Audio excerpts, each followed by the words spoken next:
ఇప్పుడు ఈ భూభారతి చట్టంలో భూమి క్రయ విక్రయాలు రిజిస్ట్రేషన్ విధానంలో కొత్తగా ఏమైనా మార్పులు తెచ్చారా? తెస్తే ఏంటివి అవి?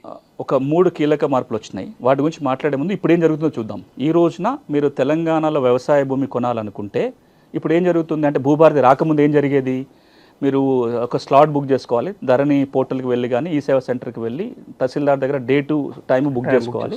అది చేయాలంటే మీరు ఫీజు కట్టాలి. Stamp duty, registration fees, mutation fee కడితే మీకు ఒక డే టు టైం ఇస్తారు. ఆ రోజున మీరు అమ్మేవాళ్ళు కొనేవాళ్ళు తహసీల్దార్ ముందుకు వెళ్తే ఆయననే ఒక ఫార్మాట్ ఉంటుంది, రిజిస్టర్ డాక్యుమెంట్. ఆ డాక్యుమెంట్లో ఫిల్ చేసి ప్రింట్అవుట్ వచ్చేస్తుంది, రిజిస్ట్రేషన్ అయిపోతుంది. వెంటనే హక్కుల రికార్డులో మార్పు చేసి మ్యూటేషన్ జరిగిపోతుంది.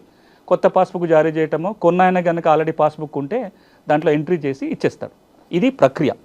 ఇప్పుడు భూభారతి వచ్చిన తర్వాత కూడా ఈ ప్రక్రియ కొనసాగుతుంది కొన్ని 3 మార్పులతోటి. అసెంబ్లీలో కూడా మీరు చర్చ జరిగినప్పుడు ప్రభుత్వం నుంచి ముఖ్యమంత్రి గారు కానీ రెవెన్యూ మంత్రి గారు ఏం చెప్పారు, ధరణిలో ఏదైనా కొద్దిగా మంచి ఉంది అంటే అది ఇదే. అంటే రిజిస్ట్రేషన్ జరగగానే మ్యూటేషన్ జరిగిపోయి చేతికి పుస్తకం వస్తుంది, మాకు ఎట్లాంటి బేషజాలు లేవు, మంచి ఉంటే కొనసాగిస్తామన్నారు. ఇది కొనసాగుతుంది. కానీ దీంట్లో 3 లోపాలు ఉన్నాయి. అది సరిదిద్దే ప్రయత్నం భూభారతిలో జరిగింది. ఒక లోపం ఏంటంటే, మీరు ధరణి చట్టం వచ్చేంత వరకు మీరు ఎప్పుడైనా రిజిస్ట్రేషన్ పోయినప్పుడు మీ దస్తావేజ్ మీరే రాసుకునేది. అలా అన్ని వివరాలు ఉండేటివి. దాని చరిత్ర కూడా రాసేటోళ్ళు. అమ్మటానికి ఎక్కడి నుంచి వచ్చింది, ఆయనకి ఇంకెక్కడి నుంచి వచ్చింది, దాని దారులు ఏంటి, ఇంకేమైనా ఇబ్బందులు ఉన్నాయి, అవన్నీ కూడా దస్తావేజులు ఉండేవి. ధరణికి వచ్చినాక ఏమైందంటే అది ఒక ఫార్మాట్కి వచ్చేసింది. అలా అమ్మిటాయన కొనిటాయన వివరాలు, భూమి వివరాలు తప్ప ఇంకేం చరిత్ర ఉండదు దాంట్లో. దీనివల్ల ఏమవుతుందంటే వివాదాలు వచ్చినప్పుడు పరిష్కారానికి చాలా ఇబ్బందులు వస్తున్నాయి. గౌరవ ముఖ్యమంత్రి గారు కూడా పలు సందర్భాల్లో దీని గురించి మాట్లాడారు. టైటిల్ వివాద పరిష్కారానికి ఇది ఒక చిక్కుగా మారింది, దీన్ని మార్చాలని. ఇప్పుడు భూభారతి చట్టం ఏమంటుందంటే, మీ దస్తావేజ్ మీరే రాసుకోవచ్చు. మీరు కావాలంటే ఫార్మాట్ వాడుకోవచ్చు, లేదా మీరు కావాలంటే మీ దస్తావేజ్ రాసుకొని వచ్చినా దాన్ని రిజిస్ట్రేషన్ చేయొచ్చు. ఇది ఒక మార్పు. రెండో మార్పు ఏంటంటే, ధరణి ఉన్నప్పుడు ఒక మ్యూటేషన్ జరిగిపోయింది, మీరు నాకు అమ్మారు, వెంటనే మ్యూటేషన్ అయిపోయింది.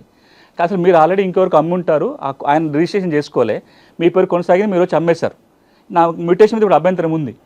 మ్యూటేషన్ మీద అభ్యంతరం ఉంటే కోర్టుకు వెళ్ళడం తప్ప వేరే మార్గం ఉండేది కాదు ధరణిలో.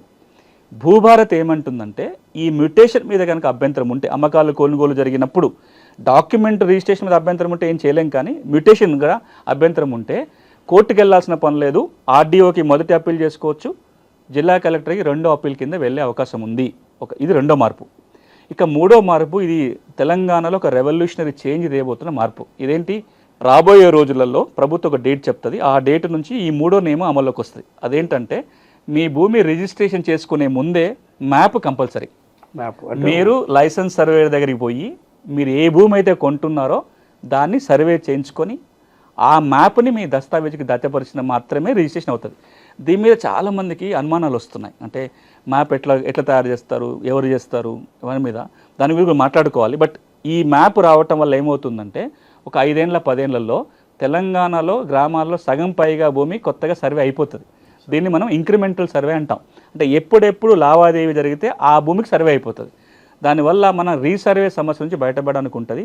ఇది మనం కొత్తగా చేయటం కాదు. కర్ణాటక రాష్ట్రంలో గడిచిన 16 సంవత్సరాలుగా ఈ మోడల్ అమలు జరుగుతుంది. మంచి ఫలితాలు వచ్చినాయి.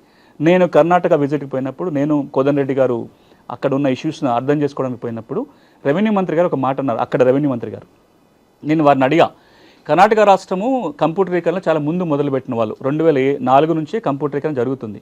కర్ణాటక రాష్ట్రంలో భూ రికార్డులు ఇంత బాగా ఉండటానికి ప్రధాన కారణం ఏంటి అని అడిగితే ఆయన ఒక మాట అన్నాడు. ఎవరు చేశారో ఎందుకు చేశారో తెలియదు, ఒక 16 ఏళ్ల కింద అప్పుడున్న అధికారి కావచ్చు, మంత్రి కావచ్చు, ఈ రిజిస్ట్రేషన్ ముందు మ్యూటేషన్ ముందు మ్యాప్ కంపల్సరీ ఒక రూల్ పెట్టారు. దానివల్ల కర్ణాటకలో రికార్డ్ అంతా సెటరేట్ అయింది అని చెప్పారు. ఈ విషయం మన దగ్గర అధికారులతో చర్చిస్తే చాలామంది అధికారులు చెప్పిన మాట, అవును మనం ఎప్పుడో చేసి ఉండాల్సింది, కనీసం ఇప్పుడైనా ఆ రూల్ కనుక పెడితే ఇంకో 5 ఏళ్లలో 10 ఏళ్లలో మన రికార్డు చాలా వరకు ప్యూరిఫై అయిపోతుంది. అందరు దీన్ని ఆమోదించిండ్రు.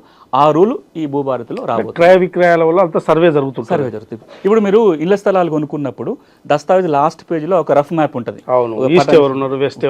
అది రఫ్ వేసుకున్నాము.